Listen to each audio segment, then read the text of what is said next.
I'm Sarah Mitchell, and I'm 26. The mahogany doors of Whitmore and Associates law firm swung shut behind my parents with the satisfying thud of justice being served. Just 30 minutes ago, they'd walked in here expecting to control $3 million and a mansion that belonged to me. They thought showing up after 8 years of radio silence would be enough. "We're your legal guardians," my father had announced, like I was still the broken 18-year-old they dumped at Uncle Robert's doorstep.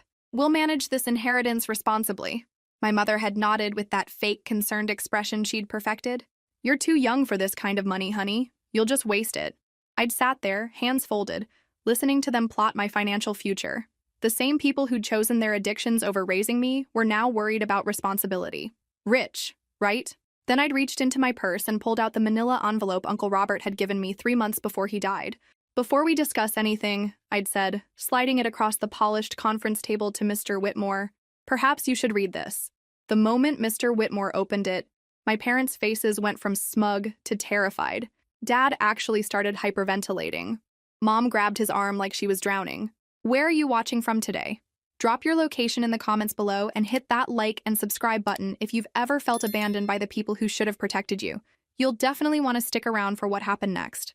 See, 8 years ago, when my parents decided their drug habits were more important than their only daughter, they didn't just abandon me, they did something much worse, something they thought no one would ever discover. Uncle Robert had been my father's older brother, the successful one who'd built a construction empire while my dad bounced between get-rich-quick schemes and rehab centers.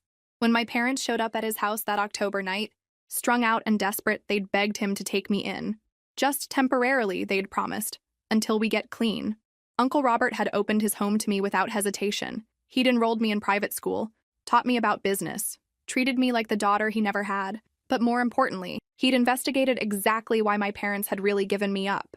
The house they'd been living in, foreclosed 3 months before they brought me to Robert's, the car they'd driven, repossessed 2 weeks later, the money they claimed they needed time to earn back, stolen from their previous employer, a fact that led to felony charges they'd managed to avoid only by fleeing the state. They hadn't placed me with Uncle Robert out of love or concern for my welfare. They'd used me as their escape plan, knowing Robert's good heart would keep me safe while they ran from the law. I'd been their insurance policy, a way to ensure their daughter would be cared for while they disappeared to avoid prison. For 8 years, I'd wondered why they never called, never visited, never even sent a birthday card. Now I understood. They couldn't risk being found. But Uncle Robert had found them anyway. Private investigators are expensive, but when you're worth millions, money isn't an obstacle. He'd tracked their movements through Nevada, California, Oregon. He'd documented their arrests, their stints in county jails, their pattern of using fake names and stolen identities. More importantly, he'd discovered they'd never actually gotten clean. The heroin addiction that had destroyed their marriage, their home, and their relationship with me had only gotten worse. They'd supported their habits through small-time fraud, theft, and manipulation. They were career criminals now, not struggling parents trying to rebuild their lives. When Uncle Robert got sick last year, he'd shared all of this with me. The files were thick, filled with police reports, employment records, and photographs that showed the hollow-eyed shells my parents had become. "They'll come for the money when I'm gone," he'd warned me, his voice weak from chemotherapy.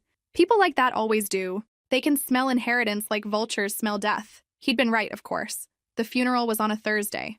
By Sunday, they were calling me. "Sarah, honey, we heard about Robert," my mother had said, her voice artificially sweet. "We're so sorry for your loss. We know how much he meant to you." The conversation had been carefully choreographed. First, they'd expressed sympathy. Then they'd asked about the will. Finally, they'd suggested a family meeting to discuss my future. I'd agreed, mostly out of morbid curiosity. I wanted to see if 8 years had changed them at all, if there was any genuine parental concern beneath their obvious greed. There wasn't. They'd spent the car ride from the airport to the law office outlining their plans for my inheritance. A trust fund, they'd explained, with them as trustees. Regular allowances instead of lump sums. Investment strategies that would preserve the money for my future. It would have sounded reasonable if I hadn't known the truth. Mr. Whitmore finished reading Uncle Robert's letter and set it down carefully. His expression was grave as he looked at my parents, who seemed to shrink in their leather chairs. "This is quite comprehensive," he said slowly. "I'm afraid there are some legal matters we need to discuss before we can proceed with anything regarding Miss Mitchell's inheritance." Dad found his voice first. "What kind of legal matters?" "The kind that involve outstanding warrants in 3 states," I said calmly, pulling out my phone. The kind that involve fraud, theft, and identity theft charges. Mom's face went completely white. You don't understand, Sarah. We were sick. We made mistakes, but we've changed. Have you?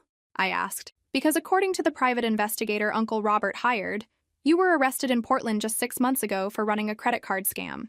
The silence in that room was beautiful. Dad started to stand, but Mr. Whitmore raised his hand. I think it's best if you remain seated, Mr. Mitchell. We have several more documents to review. This is insane, Mom whispered. We're her parents. We have rights. Actually, Mr. Whitmore said, opening another folder, you forfeited parental rights when you abandoned your minor child 8 years ago. Mr. Robert Mitchell was granted legal guardianship, which remained in effect until Miss Mitchell turned 21. But we never signed papers, Dad protested. You didn't need to. Abandonment for more than 6 months constitutes relinquishment under state law. I watched my parents' faces as their scheme crumbled. The money they'd traveled across the country to claim was never going to be theirs. The daughter they'd planned to manipulate was no longer the helpless teenager they'd left behind. But I wasn't finished yet. Uncle Robert hadn't just protected my inheritance. He'd given me the tools to ensure my parents could never hurt me again. The real surprise was still coming. The second envelope was smaller, but its contents would destroy any remaining hope my parents had of manipulating me. Uncle Robert had been thorough in ways I was only beginning to understand. There's more? Dad asked, his voice cracking slightly. Mr. Whitmore nodded, sliding the new documents across the table. Your brother was quite meticulous in his preparations, Mr. Mitchell. I'd read these papers 3 months ago, but watching my parents discover them now felt like watching karma in real time. The first document was a detailed financial analysis of their activities over the past 8 years, compiled by a team of forensic accountants. They'd stolen more than just the money from Dad's former employer. Credit cards opened in dead relatives' names, government benefits claimed fraudulently, elderly victims conned out of retirement savings. The list was extensive and damning, but the second document was the real bombshell, a formal complaint filed with the FBI's Financial Crimes Unit, detailing their pattern of interstate fraud. Uncle Robert had died before he could submit it, but he'd left clear instructions. If my parents ever attempted to contact me regarding money or inheritance, Mr. Whitmore was to file the complaint immediately. This can't be legal, Mom said, her voice shaking. You can't just threaten us like this. It's not a threat, I replied, surprised by how calm I sounded. It's consequences. For the first time in your lives, you're facing actual consequences. Dad stood up abruptly, knocking his chair backward. We're leaving. Come on, Margaret. We don't have to listen to this. Actually, you do, Mr. Whitmore said quietly. He pressed a button on his desk phone. Security is already stationed outside. At this point, you're welcome to leave, but local police have been notified of your presence in the city. I had to admire Uncle Robert's planning. He'd anticipated every possible reaction, every escape route my parents might attempt. Even in death, he was still protecting me. Sarah, Mom said, turning to me with tears in her eyes. We know we made mistakes, but we're still your parent. Doesn't that count for something? For a moment, just a moment, I felt a flicker of the old Sarah, the one who'd spent years hoping her come back, who'd made excuses for their absence, who'd believed they loved her despite abandoning her. Then I remembered the nights I'd cried myself to sleep, wondering what I'd done wrong. The school events where Uncle Robert sat alone in the parents section because my real parents were too high or too scared to show up. The birthday cards I'd written and never sent. The phone calls I'd planned and never made. The hope that had slowly died as year after year passed without contact. Being a parent is about showing up, I said. It's about choosing your child over everything else, including your addiction. You chose drugs over me when I was 18. You chose your freedom over me for 8 years. Now you're choosing money over me again. That's not fair, Dad protested. Fair? I laughed, but there was no humor in it. You want to talk about fair? Let me tell you what fair looks like. I reached into my purse and pulled out a third envelope, one Mr. Whitmore hadn't seen. Uncle Robert had given this one directly to me, with instructions to open it only if this moment came. Inside were photographs, pictures of me at high school graduation, with Uncle Robert beaming beside me and 2 empty seats in the row behind us marked, reserved for family. Pictures of me at college orientation, again with Uncle Robert, while other families took group photos with both parents present. But the most devastating photo was from 2 years ago, a newspaper clipping showing me receiving an award for volunteer work at the local children's hospital. In the background, clearly visible, were my parents entering what was obviously a casino. They'd been in town, they'd been less than 5 miles away from me, and they hadn't bothered to make contact. Fair, I repeated, sliding the photograph across the table, is you learning what abandonment feels like. Mom stared at the picture, her face crumpling. We didn't know you were. You didn't care enough to find out, I cut her off like, but I'm curious about something. How exactly did you know Uncle Robert had died? I never called you. The obituary only ran in local papers. The silence stretched uncomfortably long. We kept track, Dad finally admitted. You kept track of Uncle Robert's health, but not mine. You monitored his financial status, but never checked if I was alive or dead. You researched property records and investment portfolios, but never once tried to find out if I graduated high school. I stood up, smoothing down my black dress. That tells me everything I need to know about your priorities. Mr. Whitmore cleared his throat. Miss Mitchell, there are a few more items your uncle wanted you to have today. He handed me a sealed letter with my name written in Uncle Robert's familiar handwriting. I'd seen him write thousands of notes over the years, but this one felt different, final. He asked me to give this to you after your parents had seen the other documents, Mr. Whitmore explained. I opened it carefully, aware that my parents were watching my every movement. My dear Sarah, if you're reading this, then the people who should have been your greatest protectors have proven once again that they care more about money than they care about you. I'm sorry you had to discover this truth, but I'm proud of how you've handled it. The inheritance is yours, free and clear. But more than that, the life you've built is yours. The education, the values, the strength you've developed over these 8 years, no one can take those away from you.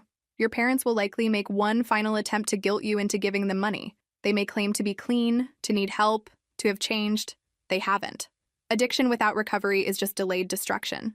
Remember, you don't owe them anything. Not money, not forgiveness, not even acknowledgement. They made their choices, and now they have to live with them. Be happy, my dear girl. You deserve everything good this world has to offer. Love, Uncle Robert P.S. Check the safety deposit box, box 847 at First National. The key is with Whitmore. I folded the letter carefully and put it in my purse. My parents were staring at me expectantly, probably hoping Uncle Robert had encouraged reconciliation or family healing. What did he say? Mom asked softly. I looked at her for a long moment, this woman who'd given birth to me but had never actually been a mother. She looked older than her 52 years, worn down by addiction and poor choices. Dad wasn't much better, his once handsome face now gaunt and marked by years of hard living. For just a second, I considered lying, telling them Uncle Robert had encouraged forgiveness or suggested I help them get back on their feet. It would have been the kind thing to do. But kindness hadn't protected me 8 years ago, and it wouldn't protect me now. He said you haven't changed, I replied. And he was right. I turned to Mr. Whitmore. I'd like to proceed with filing that FBI complaint now. The sound my mother made was somewhere between a gasp and a sob. But I was done being their victim. The safety deposit box contained the final piece of Uncle Robert's elaborate chess game, and it was the move that would change everything. Mr. Whitmore and I drove to First National Bank in silence, leaving my parents at his office with strict instructions not to leave the building. The bank manager, Mrs. Henderson, had known Uncle Robert for 15 years. She led us through the vault with the reverence usually reserved for entering a cathedral. He visited this box just 3 weeks before he passed, she said quietly, added several items and updated his instructions. Box 847 was larger than I'd expected. Inside, Uncle Robert had organized everything with his characteristic precision, labeled folders, sealed envelopes, and a handwritten inventory of contents. The first folder contained adoption papers I'd never seen before.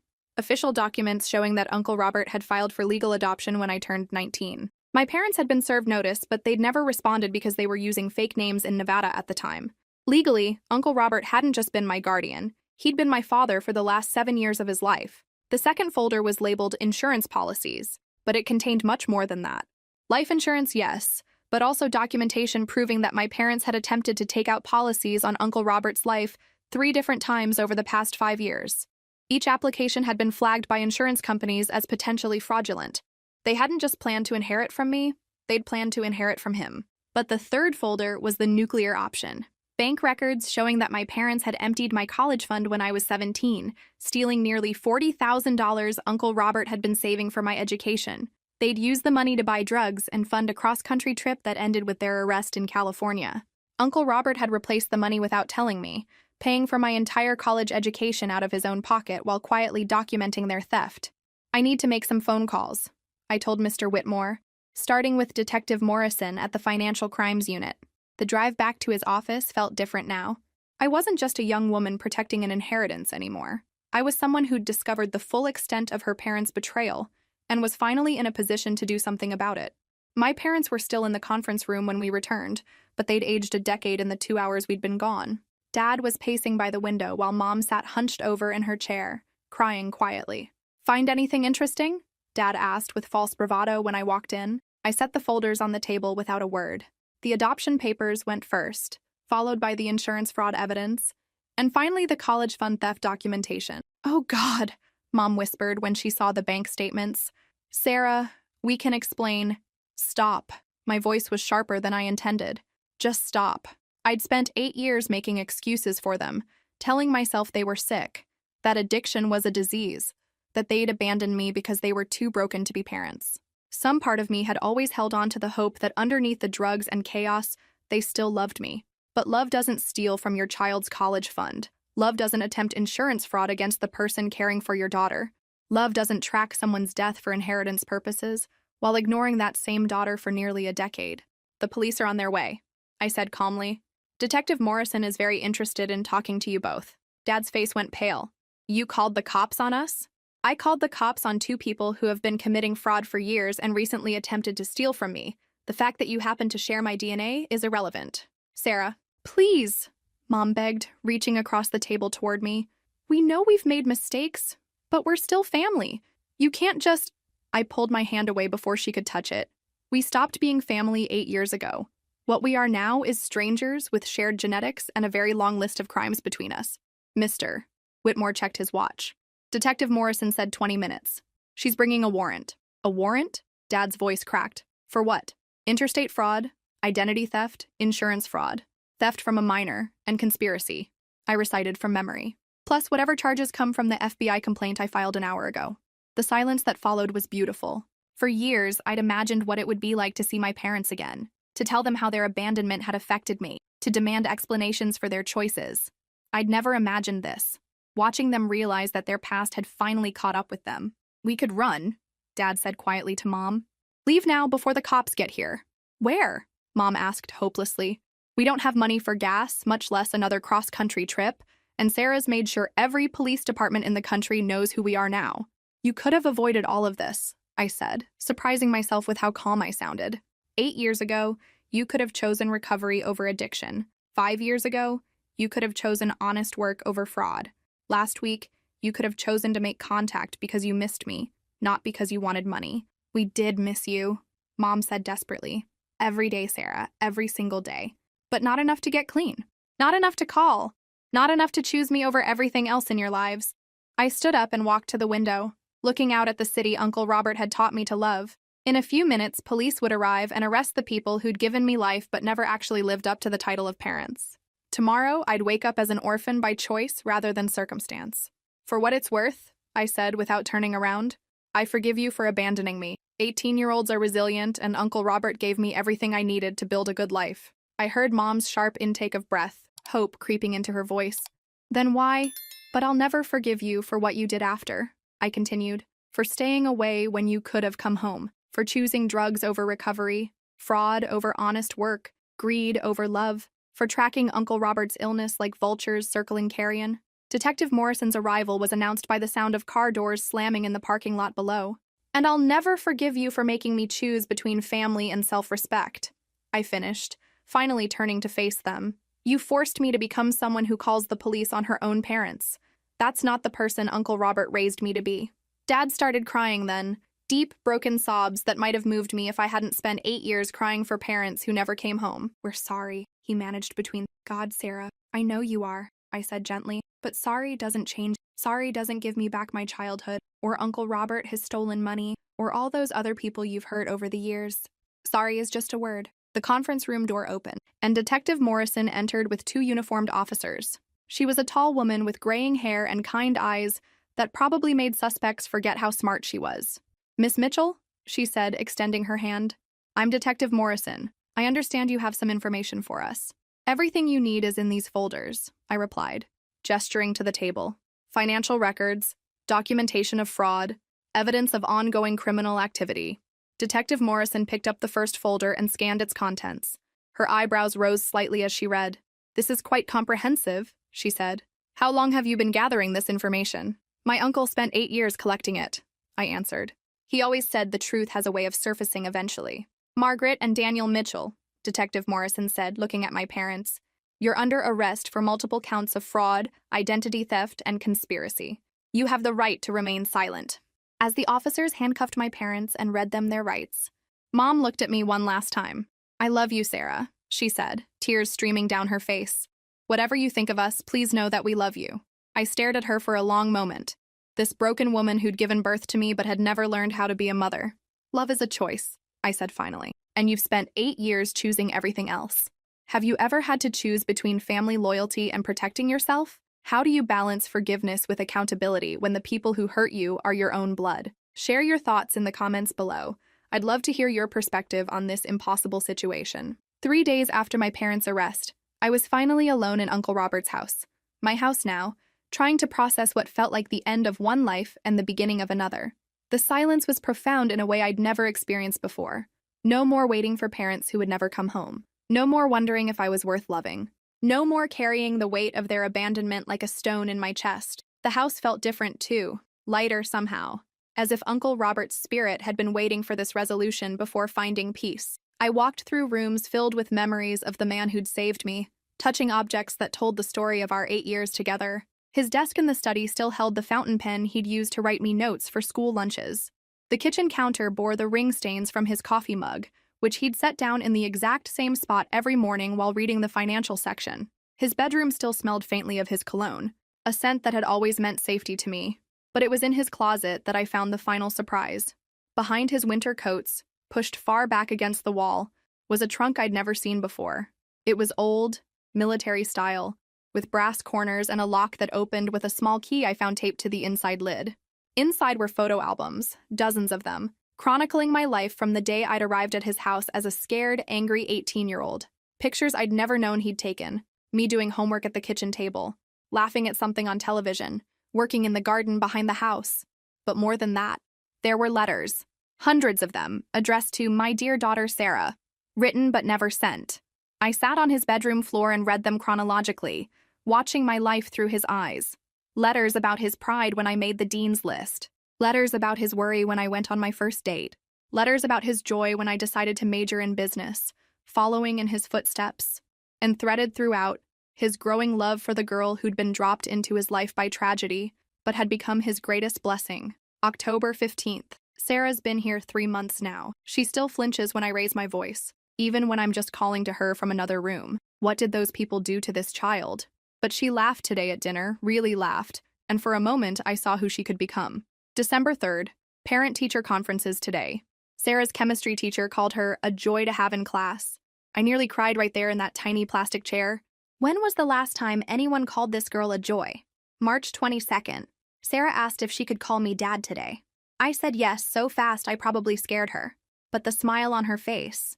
I'd give up every penny I have to see that smile every day for the rest of my life. June 12th, high school graduation. School.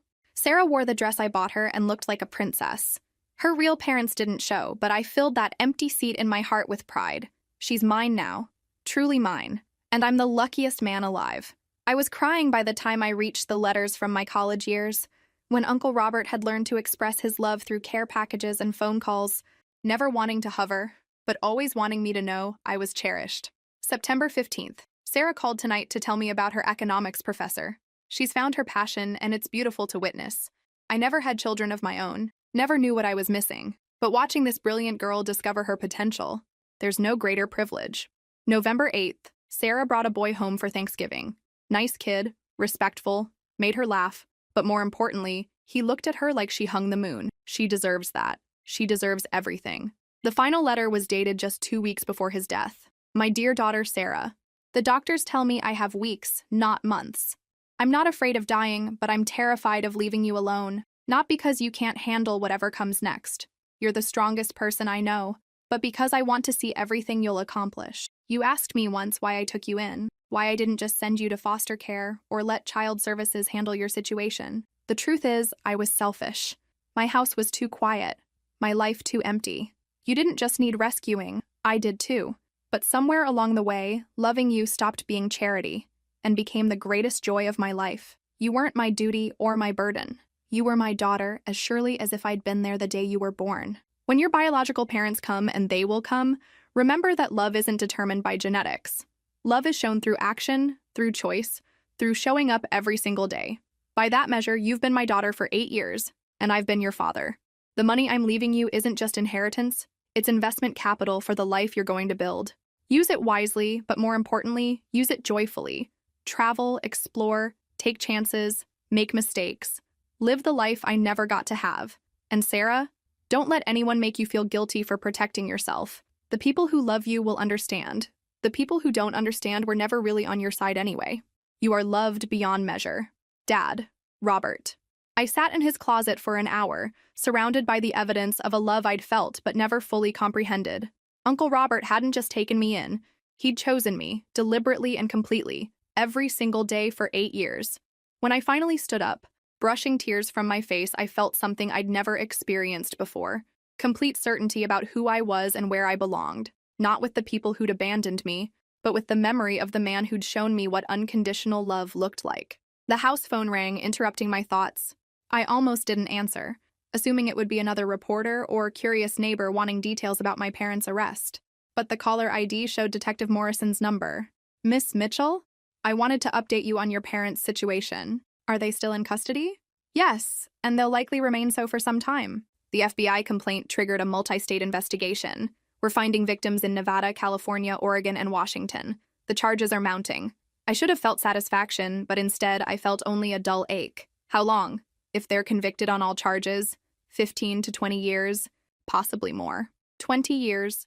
They'd be in their 70s when they got out, if they got out. I'd be in my mid-40s, probably married, maybe with children they'd never meet. Miss Mitchell, are you there? Yes, sorry. Is there anything else I need to do? Actually, yes.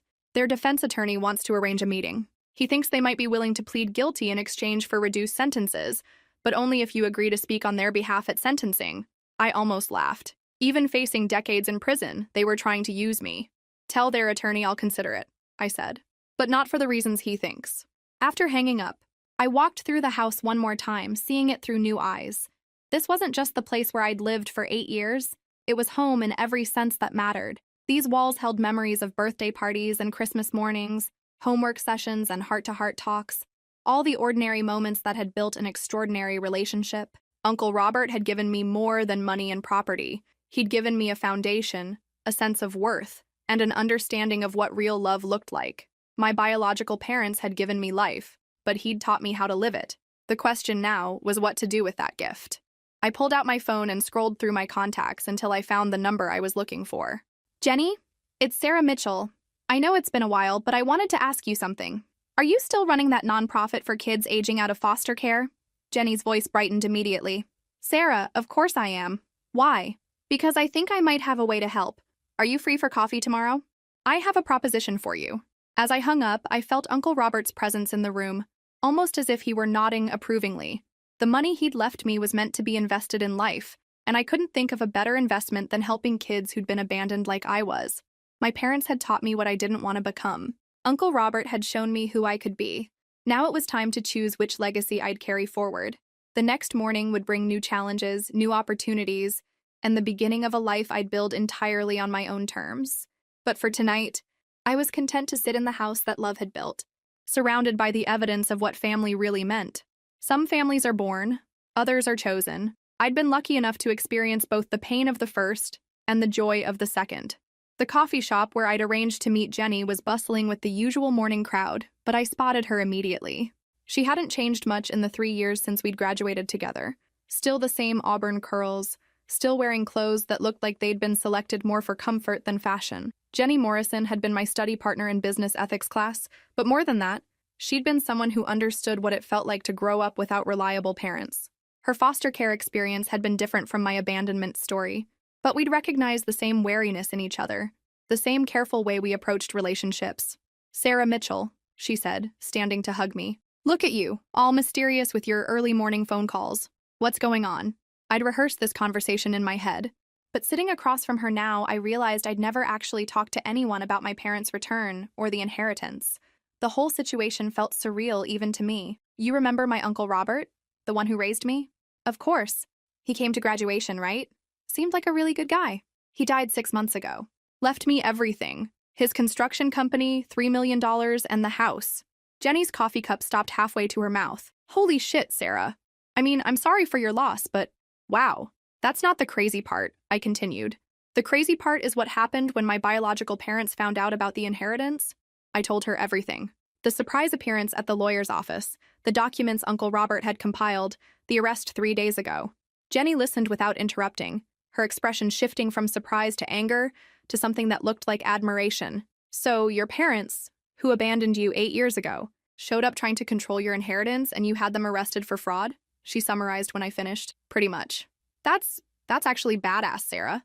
I mean, I can't imagine how hard it must have been, but good for you for not letting them manipulate you. Here's the thing, though, I said, leaning forward.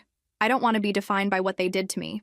Uncle Robert left me this money to build something positive, and I keep thinking about all the kids who age out of foster care with nowhere to go. Jenny's eyes lit up. You want to donate to the center? I want to do more than that. I want to expand it. Create a comprehensive program that doesn't just provide temporary housing, but job training, college scholarships, mentoring, even small business loans for kids who want to start their own companies. Sarah, that would be incredible. But do you have any idea how much something like that would cost? A lot, I admitted, which is why I want to talk to you about coming on board as executive director, full salary, benefits, and a budget that would let you actually help kids instead of just warehousing them until they're 18. Jenny stared at me for a long moment. You're serious. Dead serious. I've been thinking about this since I read Uncle Robert's letter yesterday. He told me the money was investment capital for the life I wanted to build. Well, I want to build a life that matters, and I can't think of anything that matters more than making sure kids don't go through what we went through. What we went through was different, though, Jenny pointed out. You had your uncle. I bounced between foster homes until I aged out. But we both know what it's like to feel disposable, I said. To wonder if anyone would notice if we just disappeared. To build walls around ourselves because trusting adults felt too dangerous. Jenny nodded slowly. The kids I work with now, some of them, God, Sarah, some of their stories would break your heart. 18 years old and living in their cars, or couch surfing, or worse. The system just cuts them loose and expects them to figure out how to be adults overnight. So let's fix that, I said simply. Not for every kid everywhere, but for as many as we can reach. Have you thought about the logistics? Location, staffing, licensing requirements? Some. I figured that's where you'd come in. You understand the regulatory side, and you already have relationships with social services. Jenny pulled out her phone and started making notes. We'd need residential facilities, but also life skills training, financial literacy programs, partnership with local community colleges. Whatever it takes, I interrupted.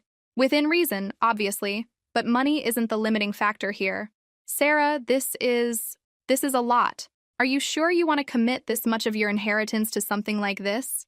I thought about Uncle Robert's letters, about the love and investment he'd poured into me, about the difference between my parents, who'd seen me as either a burden or a potential source of income, and the man who'd seen me as a person worth saving. My parents spent 8 years proving they saw me as disposable, I said. Uncle Robert spent 8 years proving the opposite.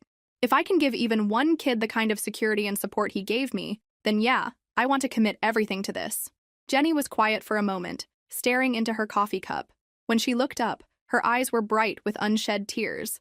You know what the hardest part about aging out of foster care was for me? She asked. It wasn't the practical stuff, although that was hell.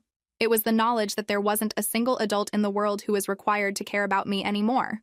No one whose job it was to worry about whether I was eating or had a safe place to sleep. Exactly, I said. So let's create that. Let's build a place where kids know someone is always in their corner, even when they screw up, even when they make mistakes. It won't be easy, Jenny warned. The kids who need this most are often the hardest to help. They've been hurt so many times that they'll push back against anyone who tries to get close.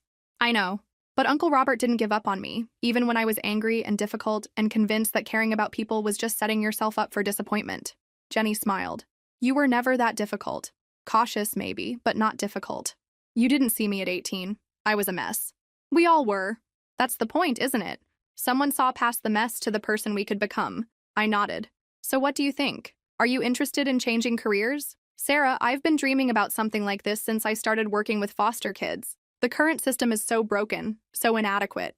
If we could actually create something better, then let's do it. Jenny extended her hand across the table. Partners? I shook it. Partners. As we sat there planning and dreaming, I felt something I'd never experienced before.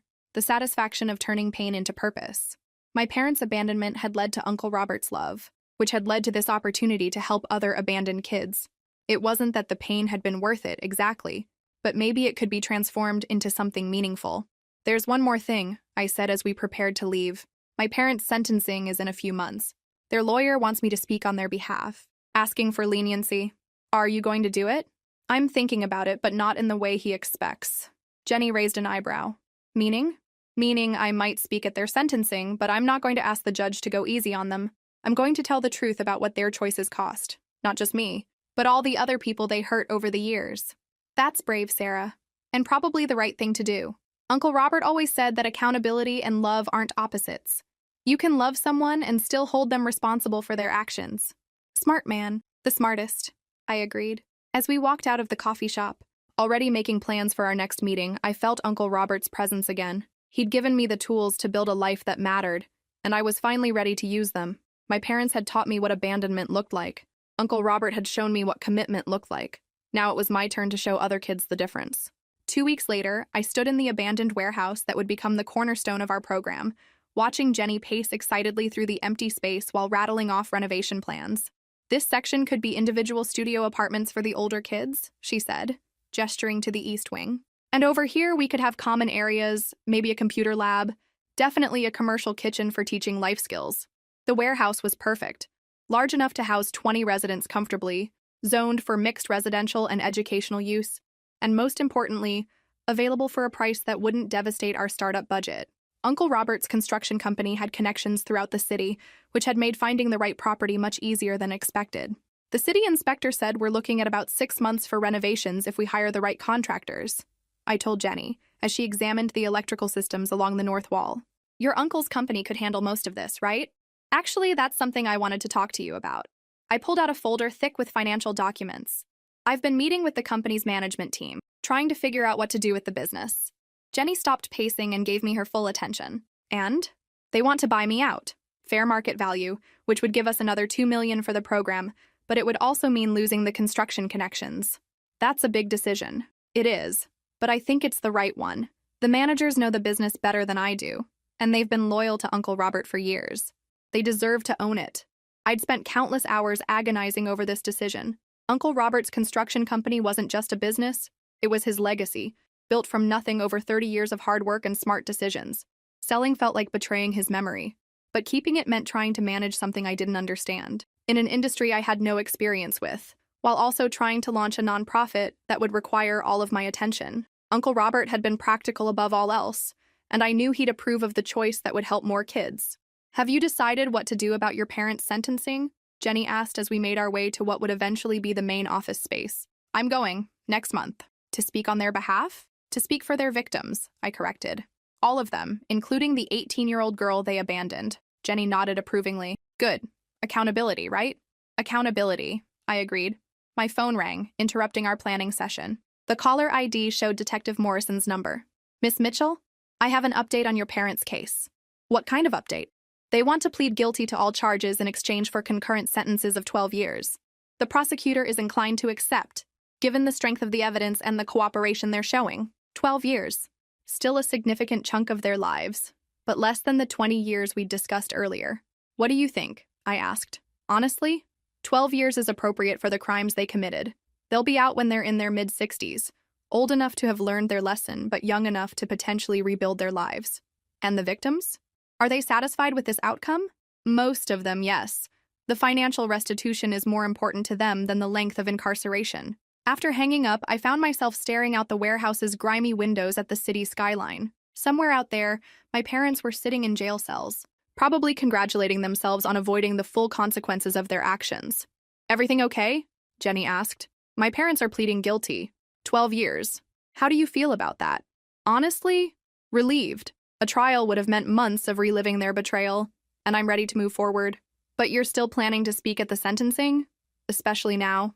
The judge needs to understand the full impact of their choices, not just the financial crimes, but the human cost. Jenny studied my face. You've changed since all this started, you know that? What do you mean? You're stronger, I guess. More certain of yourself. When we were in college, you always seemed like you were apologizing for taking up space. Now you're claiming space, making decisions, taking control. I considered this. She was right. though I hadn't fully realized it myself. The girl who'd sat in that law office 2 weeks ago, nervously waiting to see if her parents would try to manipulate her, was gone. In her place was someone who understood her own worth, who refused to be anyone's victim. Uncle Robert used to tell me that trauma could either make you smaller or make you stronger. But the choice was always mine, I said. I guess I finally chose stronger. Good choice. We spent another hour in the warehouse, making lists and taking measurements, but my mind kept drifting to the sentencing hearing next month. I'd written my victim impact statement 3 different times, struggling to find the right balance between honesty and dignity. The first draft had been too angry, full of hurt and resentment that served no purpose beyond making me feel temporarily better. The second had been too forgiving, focused on their addiction and the systemic failures that had contributed to their choices.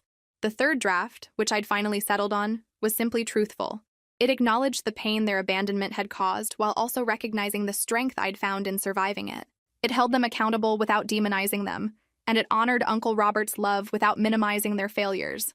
Most importantly, it was my story, told in my voice, without apology or equivocation. "Jenny," I said as we prepared to leave the warehouse, "can I ask you something?" "Of course." "Do you ever wonder what your life would have been like if your biological parents had been different? If they'd been the kind of people who could have raised you?" Jenny was quiet for a moment, considering the question. "Sometimes," she said finally, "but not as much as I used to. I think I've realized that the parents I needed weren't the ones who gave birth to me. They were the foster families who showed me kindness. The teachers who believed in me, the social workers who fought for me. Family isn't just genetics." "Exactly. Family is whoever shows up and stays, whoever chooses to love you even when it's inconvenient or difficult." As we walked to our cars, I thought about Uncle Robert's letters, about the choice he'd made every day to be my father, about Jenny's willingness to leave her comfortable job to help me build something new, about the kids we'd soon be serving, who would learn that being abandoned by some people didn't mean being unworthy of love. My parents had taught me that people could choose to walk away. Uncle Robert had taught me that people could also choose to stay. Now I was learning that I could choose who to become in response to both lessons. The warehouse behind us would soon be filled with young people who'd been discarded by the adults who were supposed to protect them, but it would also be filled with staff members who'd chosen to stay, to fight, to prove that the system could work when run by people who understood what it felt like to need it. In 30 days, I'd stand in a courtroom and tell a judge exactly what my parents' choices had cost. But more importantly, I'd be able to tell him what I'd built from the wreckage they'd left behind. That felt like the most honest kind of justice. Tomorrow, Jenny and I would start interviewing architects and contractors. Next week, we'd begin the licensing process with the state. Next month, I'd face my parents one final time. And somewhere in the future, a scared 18-year-old would walk through our doors and learn what I'd learned. That being thrown away by some people didn't determine your worth. The real question was whether you could find the people who would choose to keep you. The phone call that changed everything came at 6 a.m, 3 weeks before my parents' sentencing hearing. I'd been deep in blueprints and budget spreadsheets when Detective Morrison's voice cut through my morning routine like a blade. "Miss Mitchell, we have a problem. Your parents' case has taken an unexpected turn." I set down my coffee cup, instantly awake. "What kind of turn?"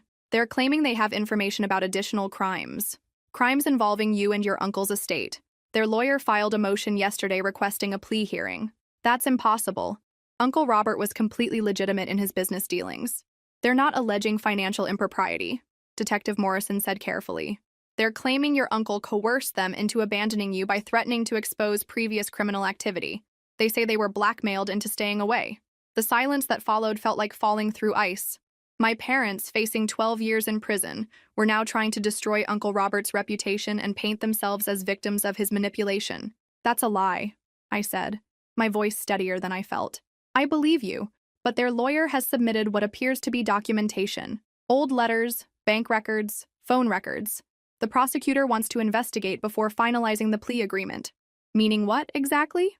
"Meaning the sentencing is postponed indefinitely while we sort through these allegations." After hanging up, I sat in Uncle Robert's kitchen, my kitchen, staring at the morning light filtering through windows he'd cleaned just before his diagnosis. In death, he couldn't defend himself against accusations that would rewrite our entire relationship if anyone believed them. But I could defend him, and I would. The first call I made was to Mr. Whitmore, Uncle Robert's lawyer. The second was to Jenny, who arrived at my house within 30 minutes carrying coffee and righteous indignation. "This is despicable," she said, spreading the legal documents Detective Morrison had emailed across my dining room table. "Even for people who stole from their own daughter's college fund, This is a new low. I read through my parents' claims with growing disgust. According to their sworn statements, Uncle Robert had discovered their criminal activities in Nevada and threatened to expose them unless they permanently severed contact with me.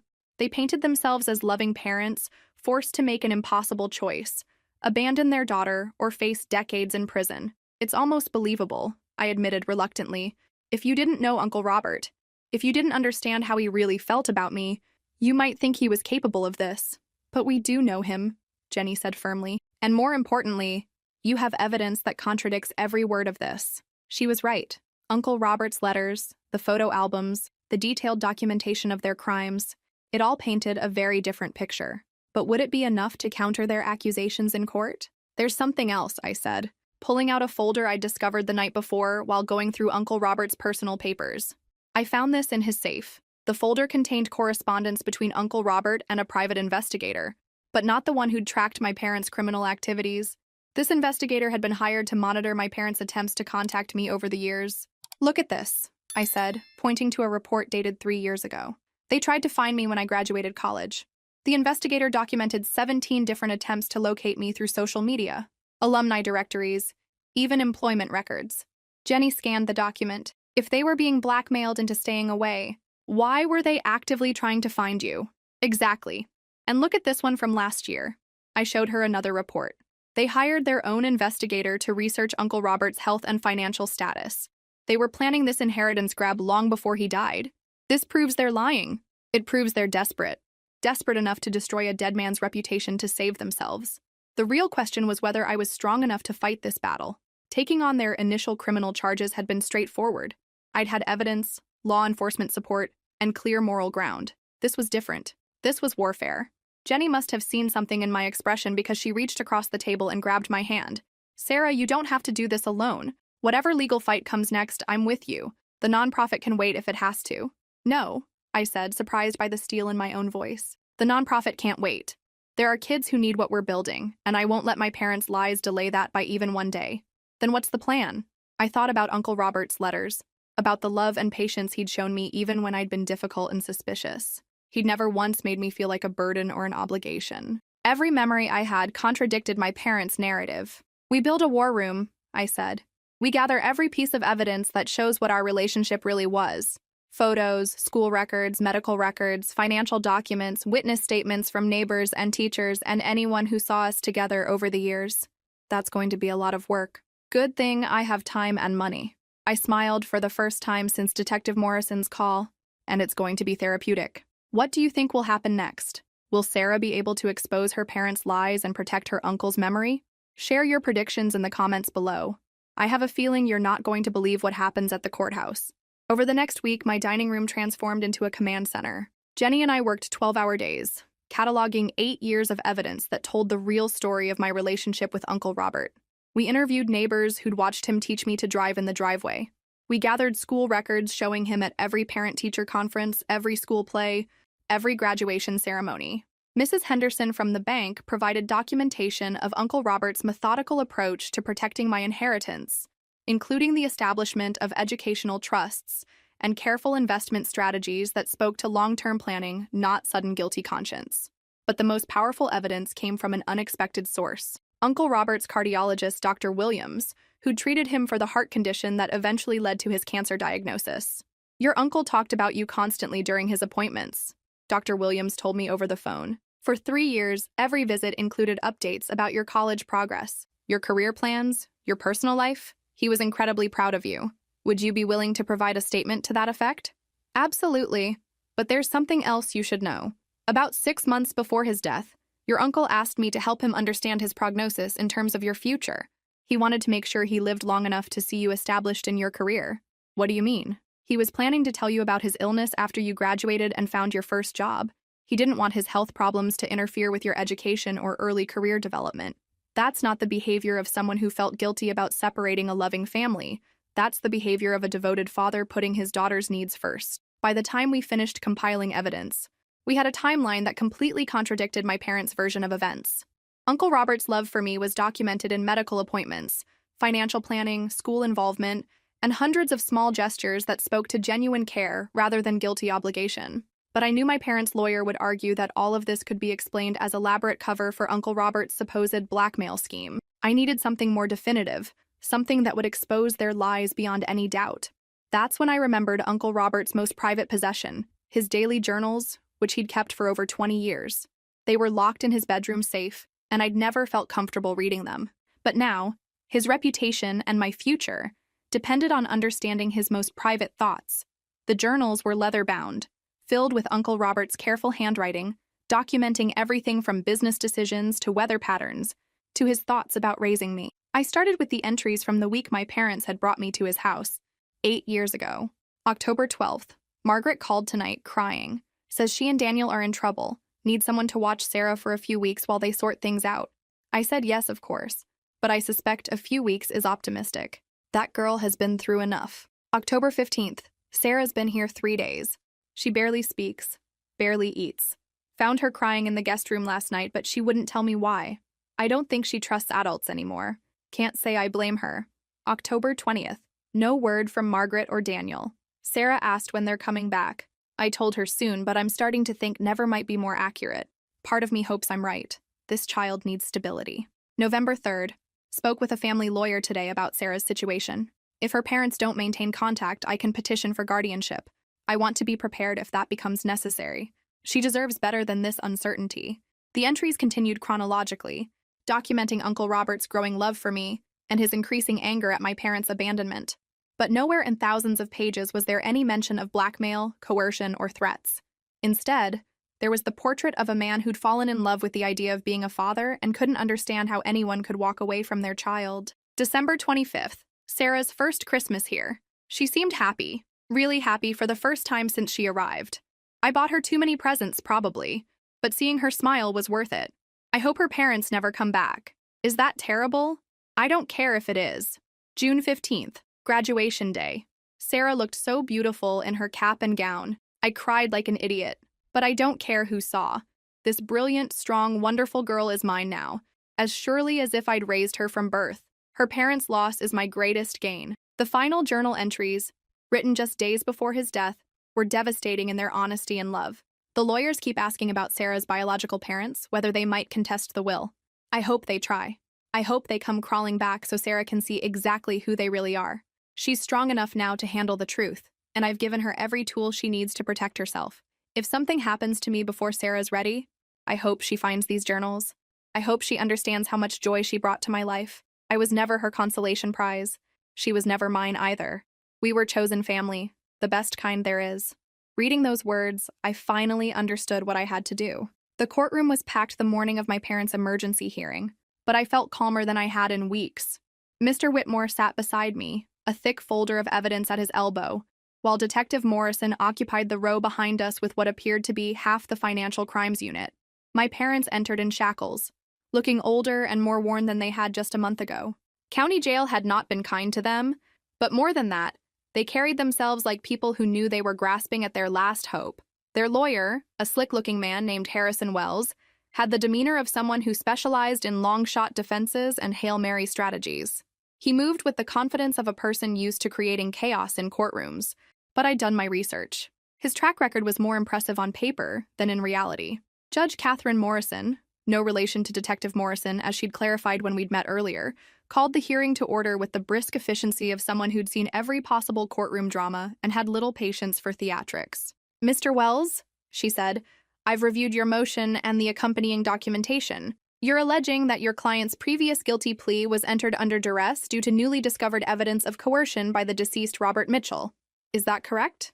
"Yes, Your Honor. My clients were loving parents who were forced to make an impossible choice: abandon their daughter or face decades in prison for crimes that Robert Mitchell threatened to expose." "And you have evidence of this alleged coercion?" Wells stood and approached the bench with a folder that looked impressively thick, but, I suspected, contained more style than substance. "We have correspondence between Robert Mitchell and my clients dating back 8 years. Your Honor, letters that clearly show Mr. Mitchell using their past mistakes as leverage to keep them away from their daughter." Judge Morrison accepted the folder and began reading, while the courtroom waited in tense silence. I watched my parents' faces, looking for any sign of doubt or guilt about their accusations. Instead, I saw only desperation and the grim determination of people with nothing left to lose. After several minutes, the judge looked up. "Mr. Wells, these letters appear to be copies. Do you have the originals?" "Unfortunately not, Your Honor. My clients were living transient lifestyles during this period and weren't able to preserve the original documents." "I see. And the bank records you've submitted as corroborating evidence? They show suspicious financial transactions that my clients believe were Robert Mitchell's way of monitoring their activities." Judge Morrison handed the folder back to Wells with an expression that suggested she was unimpressed. "Mr. Whitmore, I assume you have a response to these allegations?" Mr. Whitmore stood, and I felt a surge of confidence. He'd been practicing law longer than I'd been alive, and his reputation was built on thorough preparation and absolute honesty. "We do, Your Honor. In fact, we have substantial evidence that not only contradicts Mr. Wells's claims, but proves that his clients are deliberately making false accusations in an attempt to avoid the consequences of their criminal behavior." "Proceed." "First, the letters Mr. Wells has submitted are forgeries.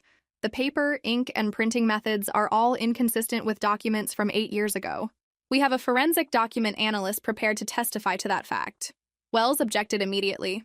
"Your Honor, we haven't had time to properly examine—" "You'll have your chance to cross-examine any expert witnesses." Judge Morrison cut him off. "Continue, Mr. Whitmore." "Second, we have Mr. Mitchell's personal journals kept daily for 20 years, which document his relationship with Miss Sarah Mitchell in real time. These journals show a man who fell in love with the idea of being a father and was grateful for the opportunity to raise a child whose biological parents had abandoned her." Mr. Whitmore gestured to me, and I stood to address the court.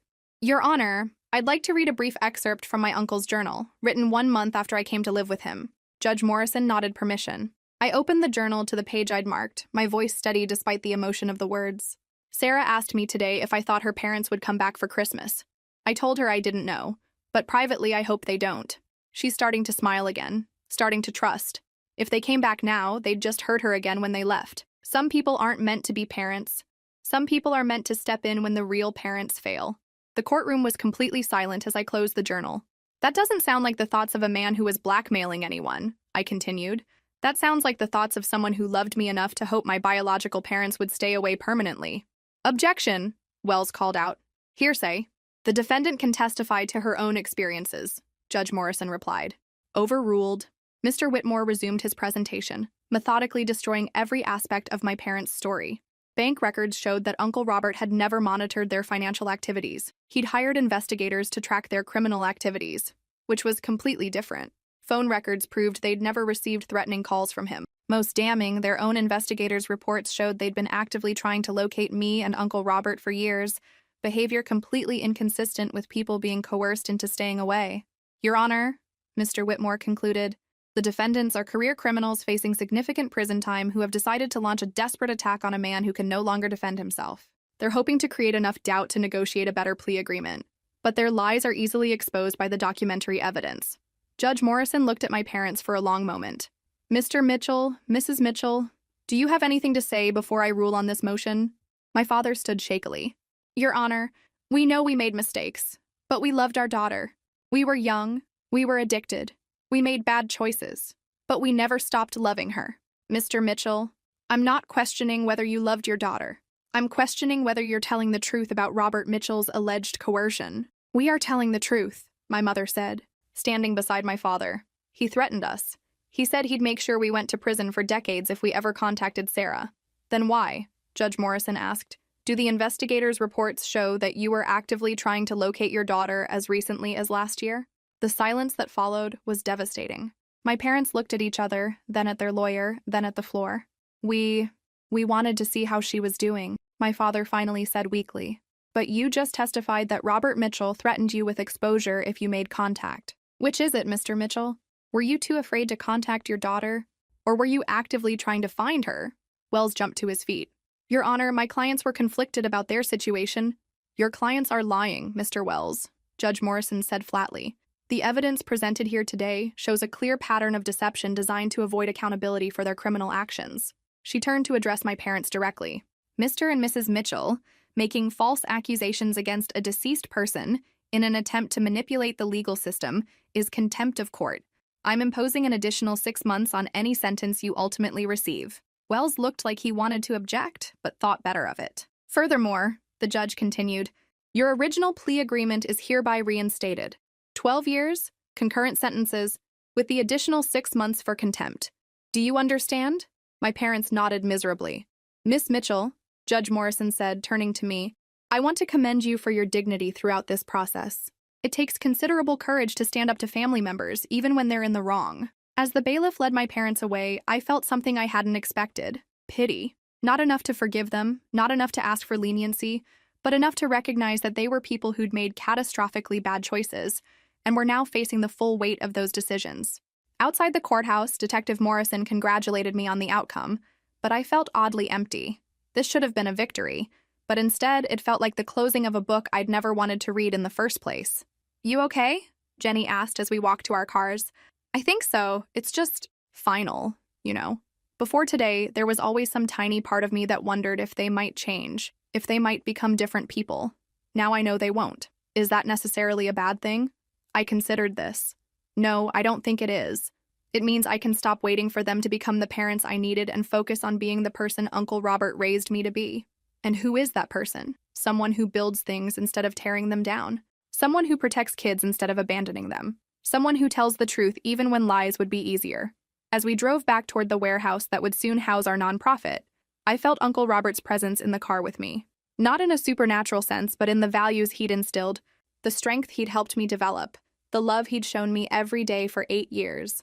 My parents had finally gotten what they'd always wanted. They were free of the responsibility of caring about me. The irony was that their freedom came in the form of a prison cell, while mine came in the form of letting go of the hope that they'd ever be different. Some victories don't feel like celebrations, but they're victories nonetheless. 6 weeks after the courthouse drama, Jenny and I stood in the partially renovated warehouse, watching contractors install kitchen fixtures in what would become our first residence common area. The transformation was remarkable. What had been empty concrete and exposed beams was becoming something that actually looked like a home. The fire marshal signed off on the residential permits this morning, Jenny reported, checking her tablet. And the state licensing board approved our nonprofit status. We're officially ready to start accepting applications. How many kids are on the waiting list now? 47. And that's just from preliminary outreach to social services departments in 3 counties. I'd known the need was significant, but seeing it in numbers was staggering. 47 teenagers who would age out of foster care in the next 12 months with nowhere to go and no support system. Kids like Jenny had been, like I would have been if Uncle Robert hadn't stepped in. We'll start with 10 residents, I decided. Get our systems working smoothly before we expand. Agreed. I've already identified the first group, 5 girls and 5 boys, ages 17 to 19, all aging out within the next 6 months. My phone rang as we made our way to the office space. The caller ID showed a number I didn't recognize, but something about it seemed familiar. Miss Mitchell? This is Dr. Patricia Collins from Seattle Children's Hospital. I'm calling about your uncle, Robert Mitchell. I felt my stomach drop. My uncle died 6 months ago, Dr. Collins. I know, and I'm sorry for your loss. I'm calling because your uncle made a request before his death that we contact you if certain circumstances arose. What kind of circumstances? Are you familiar with the children's cancer ward that bears your uncle's name? I stopped walking. I'm sorry, what? The Robert Mitchell Pediatric Oncology Wing. Your uncle funded the construction 5 years ago, and he's been the primary donor for our patient support programs ever since. The world seemed to tilt slightly. Uncle Robert had never mentioned anything about hospital donations, and I thought I knew everything about his charitable giving. Dr. Collins, I think there might be some confusion. My uncle was generous, but he wasn't wealthy enough to fund hospital wings. Miss Mitchell, your uncle donated over $2 million to our hospital over the past 5 years. The wing renovation alone cost $1.2 million. I sat down heavily on a paint-covered chair, trying to process this information. $2 million. That was more than half of what Uncle Robert had left me, and he'd given it away without ever mentioning it. Why are you calling me now? I managed to ask. Because your uncle established a trust fund for ongoing support, but the funds are running low. He left instructions that if the trust fell below a certain amount, we should contact you to see if you wanted to continue his support. How much does the trust need? About $500,000 annually to maintain current programming. But Miss Mitchell, I want you to know that your uncle never expected you to continue his donations. He was very clear that this was his choice, not an obligation he was passing on to you. After ending the call, I sat in the half-finished office space, staring at the blueprints scattered across my desk. Jenny found me there 20 minutes later. Sarah, you look like you've seen a ghost? I told her about Dr. Collins' call, about the hospital wing I'd never known existed, about the trust fund that had been quietly helping children with cancer for years. "That's incredible," Jenny said when I finished. "Your uncle was funding a children's hospital wing while also raising you and building his business. It explains some things, actually. Why he was always so careful with money, why he drove that old truck for so many years, why he never took expensive vacations. He was supporting sick kids whose parents couldn't afford the best care." I pulled up the hospital's website on my phone, searching for information about the Robert Mitchell Wing. What I found took my breath away. The wing wasn't just a sterile medical facility, it was designed to feel like a children's wonderland, with murals on every wall, play areas integrated into treatment spaces, and family sleeping rooms so parents could stay close to their children during treatment. The testimonials from families were heartbreaking and inspiring, parents describing how the wing's design had helped their children cope with chemotherapy, doctors explaining how the family support programs had improved treatment outcomes, children's drawings thanking Mr. Robert for making the hospital less scary.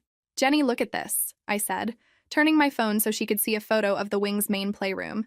It looked nothing like a traditional hospital space. Instead, it resembled a magical forest, with trees painted on the walls and fiber optic stars twinkling on the ceiling. "It's beautiful. Your uncle had amazing vision. He never told me about any of this. Never once mentioned the hospital or the donations. That sounds like him, though, doesn't it? He wasn't the kind of person who needed credit for doing good things." I thought about Uncle Robert's letters, about his quiet generosity in so many areas of life, about the way he'd raised me without ever making me feel like a burden or an obligation. "I have to continue supporting the hospital," I said suddenly. "Sarah, that's a huge financial commitment. $500,000 a year, plus whatever we need for this place. I know the numbers, Jenny. But I can't let those kids down. Uncle Robert built something beautiful there, something that's helping families get through the worst moments of their lives. I won't be the reason it falls apart." Jenny studied my face. "You're sure about this?" "I'm sure. We'll make it work somehow." "Actually," Jenny said slowly, "I might have an idea about that." She pulled out her own phone and showed me a news article about corporate charitable giving programs. "What if we positioned our nonprofit as part of a larger charitable network? We could partner with the hospital wing, create programming that serves both populations, kids aging out of foster care and families dealing with medical crises. How would that work? Think about it. Older foster kids could volunteer at the hospital, gaining work experience while helping younger children. Families dealing with medical bills could receive support from our life skills programs. We could create a comprehensive support network that addresses different types of family crisis." The more Jenny talked, the more excited I became. This wasn't just about continuing Uncle Robert's work. It was about expanding it, creating connections between different vulnerable populations, building something bigger than either program could be alone. "We'd need corporate sponsors," I said, my mind racing through possibilities. "Exactly. Companies love supporting programs that demonstrate measurable community impact. And with your uncle's construction company connections, plus the hospital's established donor network, we'd have a strong foundation for fundraising. Jenny, this could work. More than that, it could be revolutionary. Comprehensive family support that addresses both immediate crises and long-term stability." We spent the next 3 hours sketching out a preliminary plan for what we started calling the Robert Mitchell Family Support Network. Foster care services, medical family support, educational programs, job training, emergency financial assistance, all under one organizational umbrella. "Your uncle would be proud," Jenny said as we reviewed our notes. "You think so?" "I know so. He saw a girl who needed help and he helped her. Now you're seeing whole communities that need help, and you're figuring out how to help them too." As we prepared to leave the warehouse, I felt something I'd never experienced before. Absolute certainty about my purpose. Not just continuing Uncle Robert's work, but building on it, expanding it, creating something that would help families in ways I'd never even imagined. My parents had taught me what abandonment looked like. Uncle Robert had shown me what commitment looked like. Now I was learning what legacy really meant, not just preserving what came before, but using it as a foundation to build something even better. The scared 18-year-old who'd arrived at Uncle Robert's house 8 years ago could never have imagined standing in this warehouse, planning programs that would help hundreds of families. But that girl's pain had become a woman's purpose, and her purpose was about to become something transformational. Tomorrow, Jenny and I would start calling potential corporate sponsors. Next week, we'd present our proposal to the hospital board. Next month, we'd welcome our first residents to a program that offered not just housing, but connection to a larger community of support. And somewhere, Uncle Robert was smiling. The corporate boardroom at Pinnacle Industries was everything I'd expected. Floor-to-ceiling windows, leather chairs that probably cost more than most people's cars, and an intimidation factor that was clearly intentional. But after months of planning and preparing, I felt ready for whatever questions they might throw at me. "Miss Mitchell," said Patricia Hawthorne, Pinnacle's Chief Community Relations Officer, "your proposal is certainly ambitious. You're asking for a 5-year commitment of $1.2 million annually to support what is essentially an untested model." "That's correct," I replied calmly. "But the individual components are all proven successful. Foster care support programs, medical family assistance, job training initiatives. We're simply integrating them in a way that creates synergies and eliminates duplication." The 12 executives around the table exchanged glances. I'd learned to read these corporate dynamics over the past month of similar presentations, and I could sense they were intrigued despite their skepticism. "Walk us through a specific example," requested David Chen, the CFO. "How does this integration actually work in practice? Let's say we have an 18-year-old aging out of foster care. Call her Maria. In the traditional system, she'd receive housing assistance from one agency, job training from another, healthcare navigation from a third, and educational support from a fourth. Each agency has its own intake process, its own requirements, its own timeline." I stood and moved to the presentation screen, pulling up our integrated service model. "In our system, Maria lives in our residential facility while participating in job training at the hospital. Food service, administrative support, patient relations.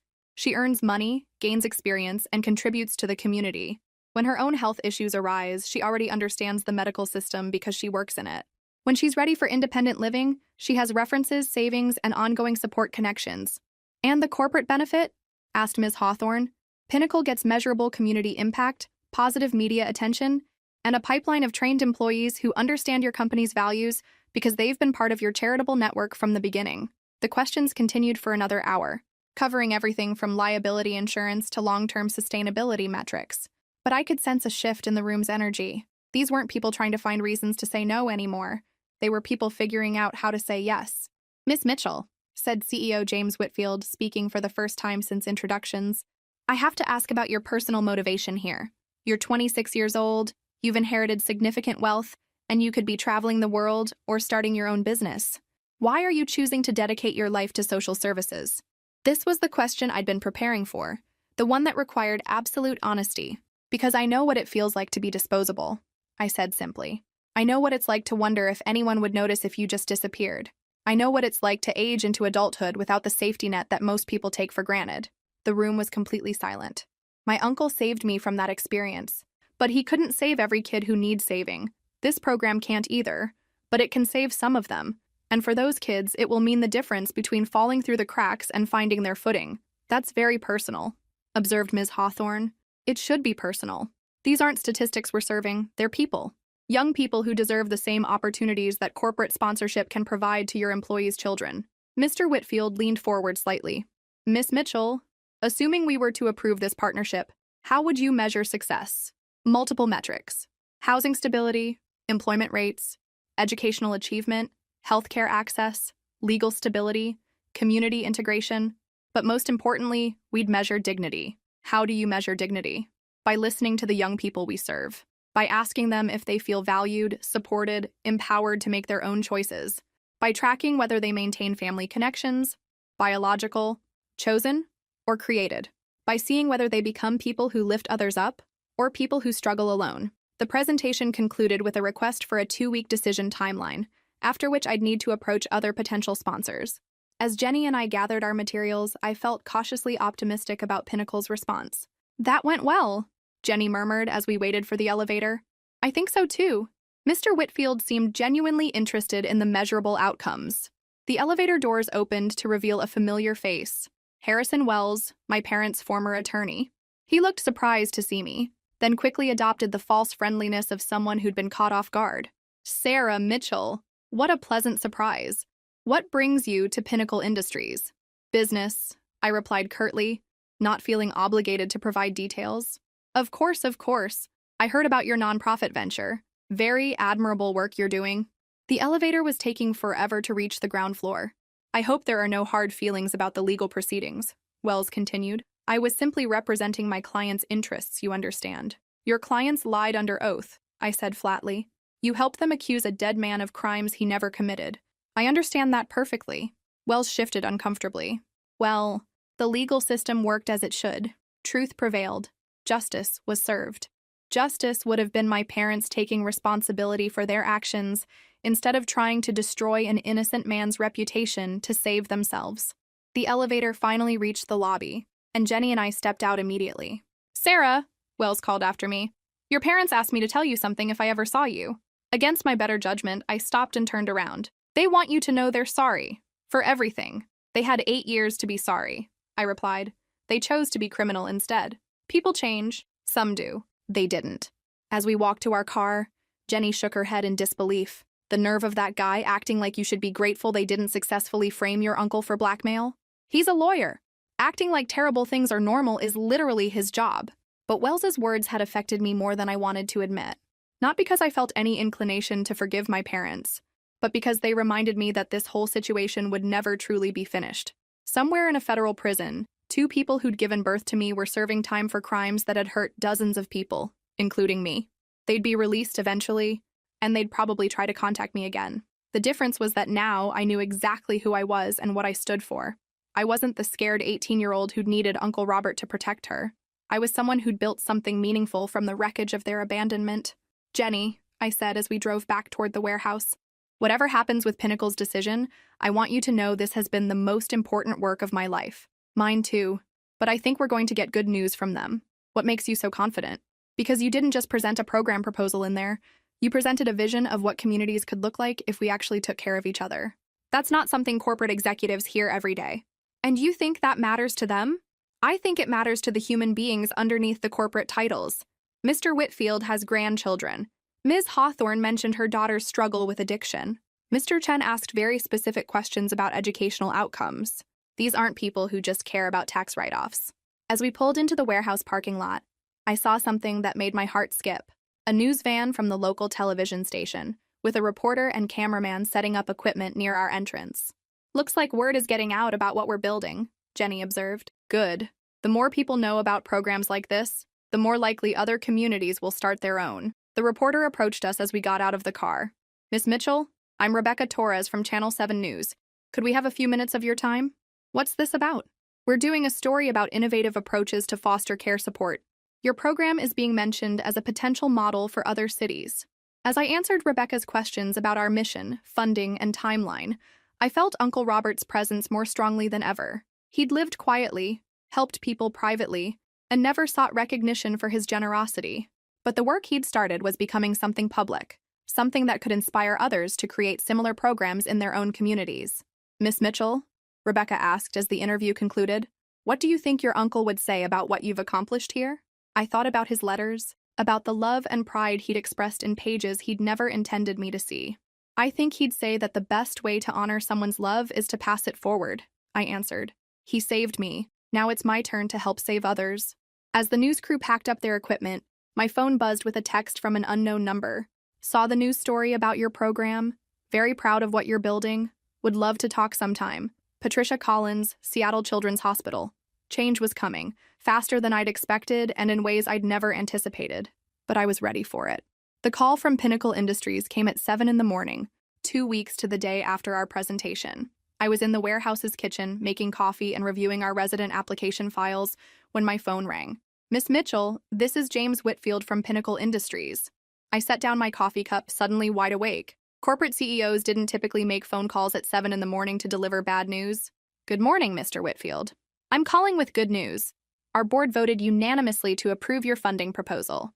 5 years, $1.2 million annually, with performance benchmarks that we'll review together quarterly."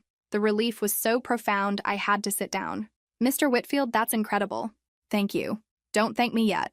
There's a condition." Of course there was. Nothing this important ever came without conditions. "We want to expand the program," he continued. "Instead of just your location, we want to fund similar programs in 5 additional cities across the region. Same model, same integration approach, same measurable outcomes." I nearly dropped the phone. "You want to replicate our program in 5 other cities?" 6 total locations, including yours as the flagship. "We believe this model could be transformational if implemented at scale." "Mr. Whitfield, I'm honored, but I'm not sure we're ready to manage that level of expansion. You won't be managing all 6 locations. You'll be training other organizations to implement your model. Pinnacle will handle the logistics and oversight. You'll focus on what you do best, creating programs that actually help people." After hanging up, I sat in the quiet kitchen, trying to process what had just happened. 6 cities. Hundreds of young people who would have access to comprehensive support services. Thousands of families who would receive help during medical crises. Uncle Robert's love, multiplied exponentially across the region. My phone buzzed with a text from Jenny. Turn on Channel 7, now. I found the remote and switched to the morning news, where Rebecca Torres was standing in front of our warehouse. This is Rebecca Torres with an exclusive update on the Robert Mitchell Family Support Network, the innovative program we featured last week. We've learned that Pinnacle Industries has just approved a $6 million, 5-year commitment to expand this model across 6 cities in our region. The camera switched to footage from inside our renovated space, showing the common areas, kitchens, and study spaces we'd created for residents. The program, founded by Sarah Mitchell in memory of her uncle who raised her after her biological parents abandoned her, represents a new approach to supporting vulnerable families through integrated services rather than fragmented assistance. I watched mesmerized as Rebecca interviewed Dr. Patricia Collins from Seattle Children's Hospital about the medical support component, and Mike Harrison from the State Foster Care Division about the residential program. This is what happens when someone transforms personal trauma into community healing, Dr. Collins said. Sarah Mitchell could have used her inheritance for anything. Instead, she chose to build something that helps others avoid the pain she experienced.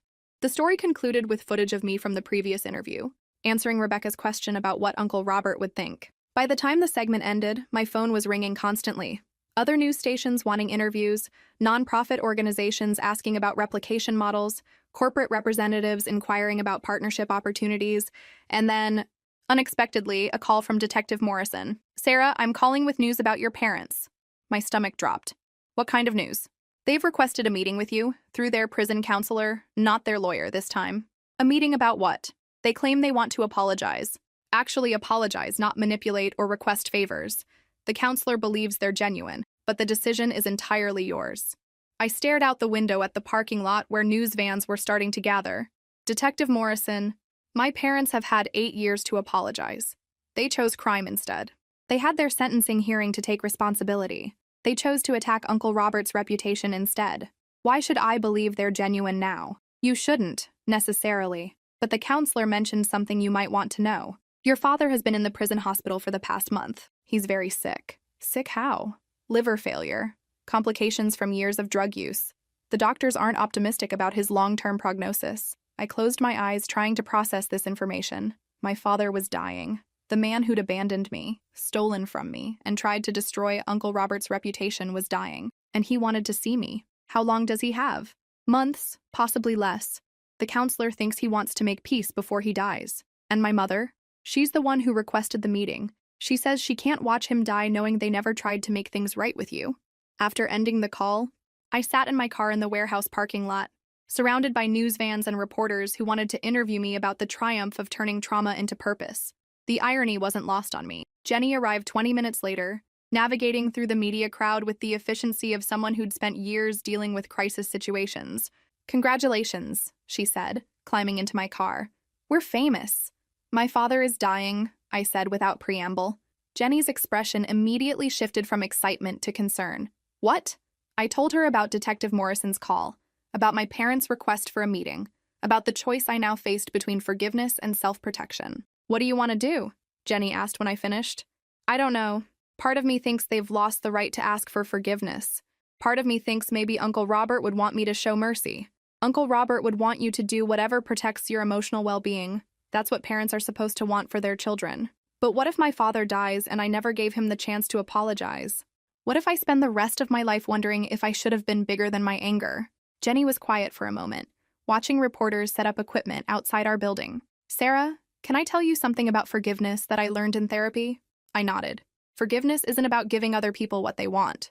It's about freeing yourself from carrying their mistakes around forever. If you go to that prison and listen to your father's apology, it should be because you need to hear it, not because he needs to say it. How do I know what I need? You'll know when you decide.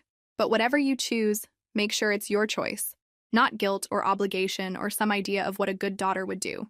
As we sat in my car, surrounded by evidence of the life I'd built from the wreckage of my parents' abandonment, I realized something profound. I wasn't afraid of them anymore.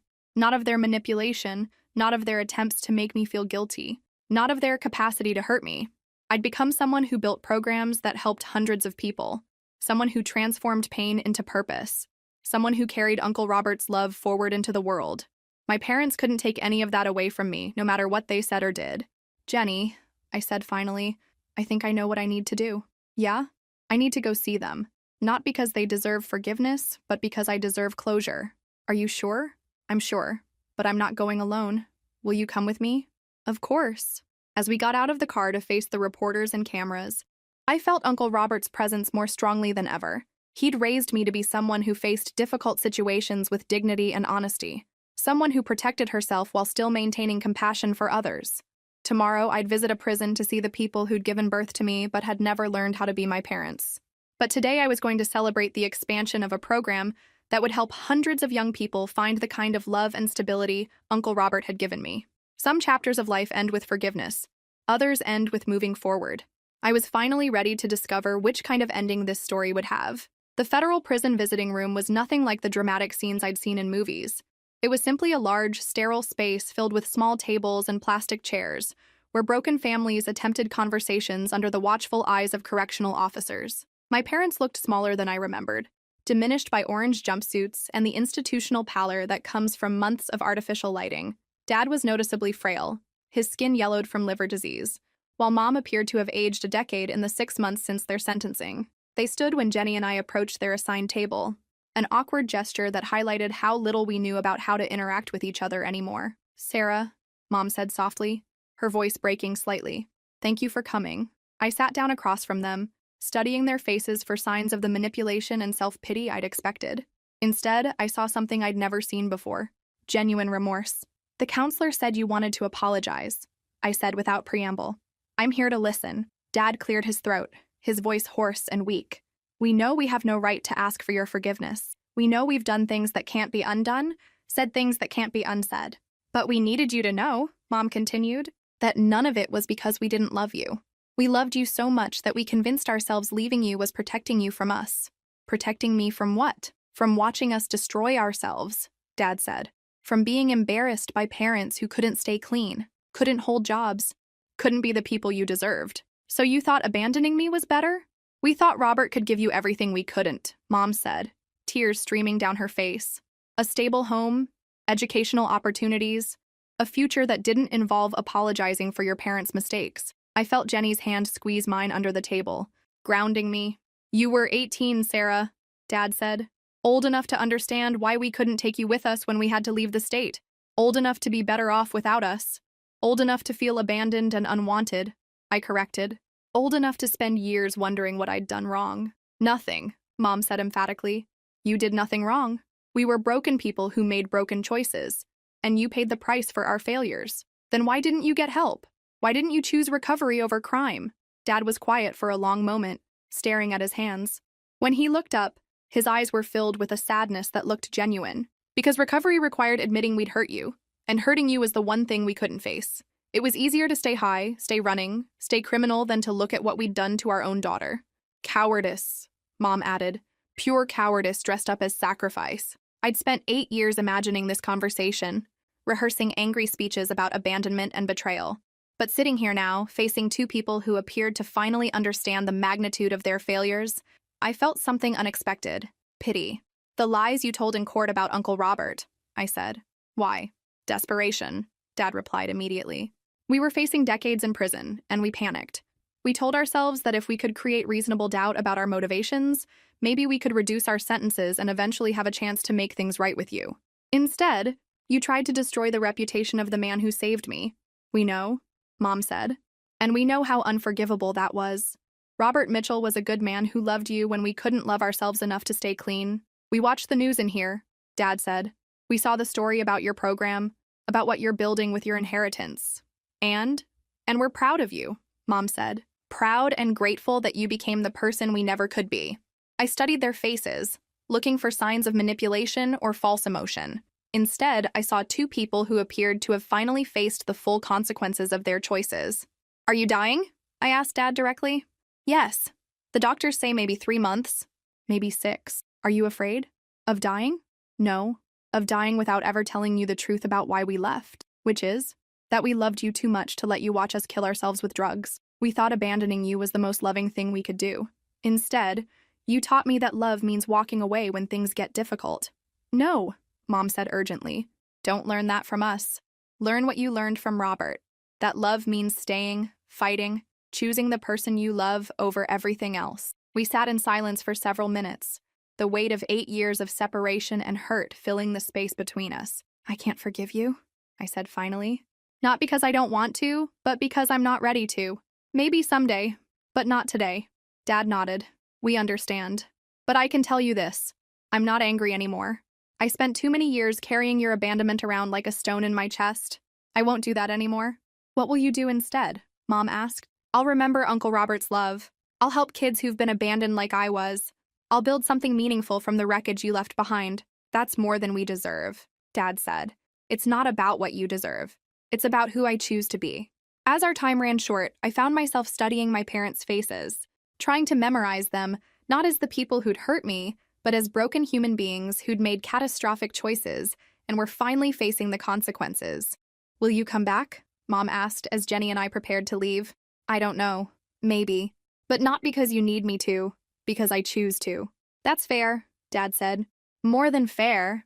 Sarah, Mom called as we reached the door.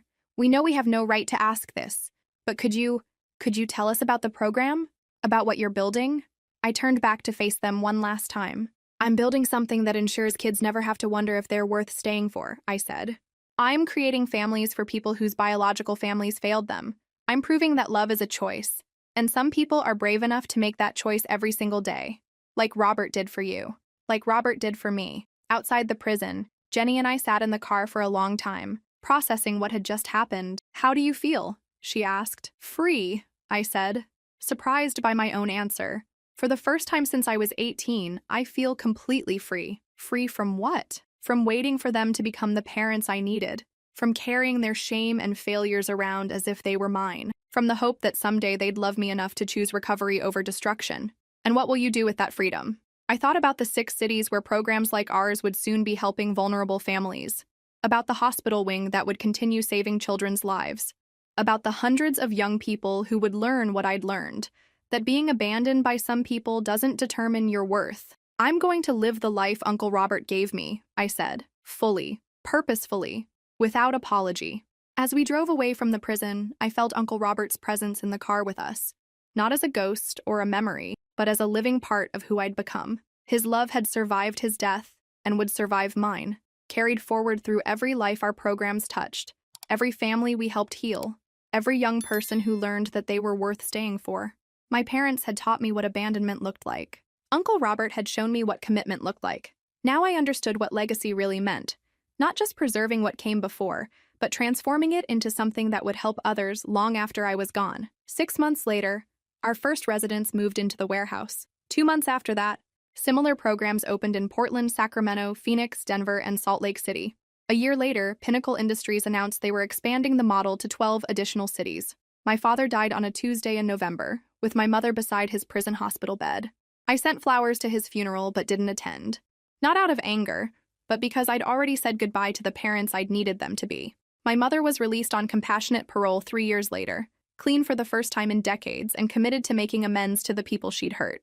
We have lunch occasionally now, cautious conversations between strangers who share DNA and a complicated history. I don't call her Mom, but I don't turn away when she calls me, because Uncle Robert taught me that love is patient, and forgiveness is a process, and some relationships can be rebuilt on entirely new foundations if both people are willing to do the work. The Robert Mitchell Family Support Network now serves over 2,000 families annually across 18 cities. We've helped hundreds of foster children transition to independent living, supported thousands of families through medical crises, and created a model that's being replicated internationally. But the number I'm most proud of is this: 0. 0 of our residents have aged out of our program without somewhere to go. 0 have been left to navigate adulthood completely alone. 0 have been abandoned by the people who promised to help them. Because every child deserves to know they're worth staying for. And every young person deserves the chance to discover what they can build when they're loved unconditionally. If this story resonated with you, make sure to like and subscribe for more stories about turning trauma into triumph. Your support helps me continue sharing these important lessons about resilience, family, and the power of choosing love over abandonment. Remember, You are not defined by the people who left you. You are defined by the love you choose to carry forward.